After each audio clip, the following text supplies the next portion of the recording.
Welcome to Soundarya vlogs. Hi எல்லாருக்கும் வணக்கம். இன்னைக்கு நம்ம என்ன பார்க்க போறோம்னா ஆனியன் போண்டா எப்படி பண்ணுறது தான் பார்க்க போறோம். இது வந்து டீ டைம் ஸ்நாக்ஸுக்கு ரொம்ப சூப்பராக இருக்கும். இல்லாட்டி வந்து வீட்டில் யாராவது கெஸ்ட் வந்துட்டாங்க அப்படின்னா 10 நிமிஷம் கூட தேவையில்லை, டக்குன்னு இதை செஞ்சு முடிச்சிடலாம். டீ டைம்ல யாராவது ஸ்நாக்ஸ் கேட்டாங்க, குழந்தைங்கள்லாம் கேட்டாங்கன்னா டக்குன்னு ஈஸியாக சீக்கிரமாக செஞ்சு முடிச்சிடலாம். இப்போ வாங்க எப்படி பண்ணுறதுன்னு பார்க்கலாம். இப்போ வந்து வெங்காயத்தை கட் பண்ணி எடுத்துக்கலாம். கட் பண்ணி எடுக்கும்போது வந்து ரொம்ப பொடுசாக கட் பண்ண வேண்டாம், இந்த சைஸ்க்கு கட் பண்ணிக்கோங்க.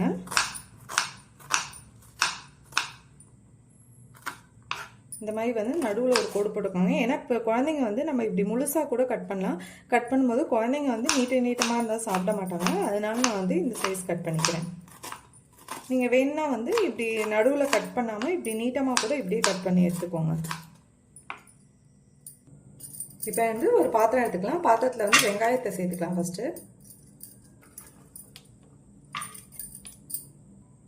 வெங்காயத்தை வந்து இந்த மாதிரி நசுக்கி விட்டுக்கோங்க, அப்போ தான் வந்து நல்லாயிருக்கும். ஏன்னா வந்து இந்த மாதிரி ஜாயினாக இருக்கிறதுலாம் வந்து உதிர்ந்து வரும்.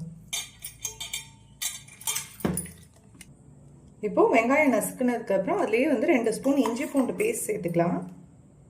சப்போஸ் வந்து நீங்கள் இஞ்சி பூண்டு பேஸ்ட்டாக சேர்க்கலாம் அப்படின்னா வந்து அதை வந்து குட்டி குட்டியாக சாப் பண்ணி பொடுசாக கட் பண்ணி சேர்த்துக்கலாம். நான் வந்து குழந்தைங்க வந்து வாயில் படும் போது அது சாப்பிட மாட்டாங்களோ என்னமோ நான் பேஸ்ட் பண்ணி சேர்த்துருக்கேன், இஞ்சி பூண்டு பேஸ்ட்டாக சேர்த்துருக்கேன். நீங்கள் வேணுன்னா பொடுசாக குட்டி குட்டியாக கூட கட் பண்ணி சேர்த்துக்கலாம் இஞ்சி பூண்டையும். இப்போது அதுலேயும் வந்து பொடுசாக கட் பண்ண ஒரு கைப்பிடி அளவு வந்து கருவேப்பிலை சேர்த்துக்கிறேன்.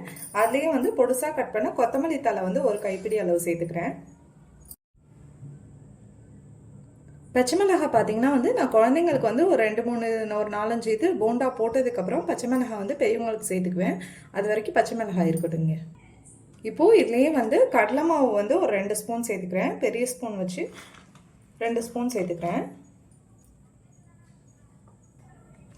இப்போது அதே ஸ்பூனில் வந்து 2 ஸ்பூன் வந்து அரிசி மாவு சேர்த்துக்கிறேன்.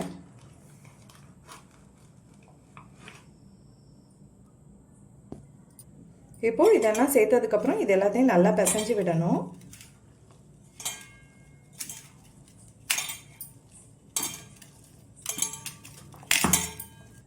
இப்போது பிசைஞ்சு விட்டதுக்கப்புறம் அதுலேயே வந்து 1 ஸ்பூன் ரெட் சில்லி பவுடர் சேர்க்குறேன். இப்போது அதுலேயே வந்து பெப்பர் பவுடர் 1 ஸ்பூன் சேர்க்குறேன். இப்போது அதுலேயே வந்து மல்லி பவுடர் 1 ஸ்பூன் சேர்க்குறேன். இப்போது அதுலேயே வந்து தேவையான அளவு உப்பு சேர்த்துக்கலாம். உப்பு காரம்லாம் வந்து உங்களுக்கு தேவையான அளவு சேர்த்துக்கோங்க. நான் காரம் வந்து கொஞ்சம் கம்மியாக தான் சேர்க்குறேன், பசங்க சாப்பிடுவாங்கன்னு.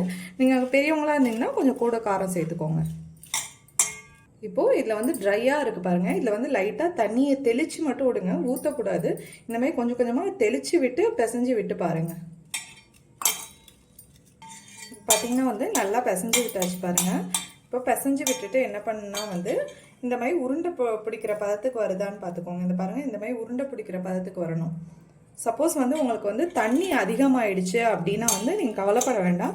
அதுலேயே வந்து நம்ம 2 ஸ்பூன் அரிசி மாவு 2 ஸ்பூன் கடலை மாவு சேர்த்தோம்ல, அதுலேயே இன்னொரு 1/2 ஸ்பூன் அரிசி மாவு கடலை மாவு சேர்த்திங்கன்னா வந்து தண்ணி சரியாயிடும். தண்ணி எக்ஸ்ட்ரா சேர்த்தா மட்டும் கொடுங்க, இல்லாட்டி வேணால் இந்த பாருங்கள் இந்த பதத்துக்கு இருந்தால் போதும். இப்போது போண்டா சுட்டுறதுக்கு வந்து ஸ்டவ் ஆன் பண்ணி பாத்திரம் வச்சுக்கலாம்.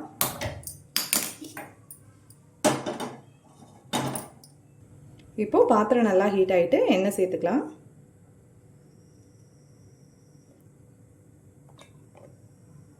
இப்போது எண்ணெய் நல்லா ஹீட் ஆகிட்டு நம்ம போண்டாவை சேர்த்துக்கலாம். சைஸ் வந்து உங்களுக்கு என்ன சைஸ் வேணுமோ அந்த சைஸ்க்கு போட்டுக்கலாம். இந்த மாதிரி உருண்டை பிடிச்சி போட்டுருங்க.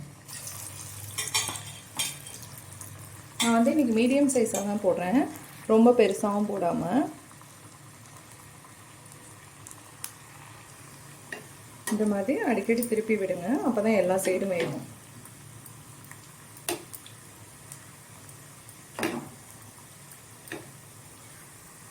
இப்போ வந்து குழந்தைங்களுக்கான செட் ரெடி ஆகிடுச்சு. இப்போ எடுத்துடலாம். இப்போ பார்த்தீங்கன்னா வந்து பசங்களுக்கு போட்டு எடுத்துட்டோம். இதில் வந்து நான் இப்போ பச்சை மிளகாய் சேர்க்குறேன்னு சொல்லியிருந்தால பெரியவங்களுக்கு, அதில் வந்து இப்போ பச்சை மிளகாய் சேர்த்து போட்டுக்கிறேன்.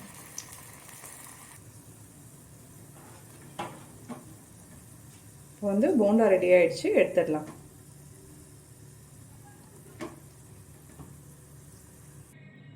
இப்போ பார்த்தீங்கன்னா வந்து தேங்காய் சட்னியோட நம்மளோட ஆனியன் போண்டா சூப்பராக ரெடியாக ஆகிடுச்சு பாருங்கள்.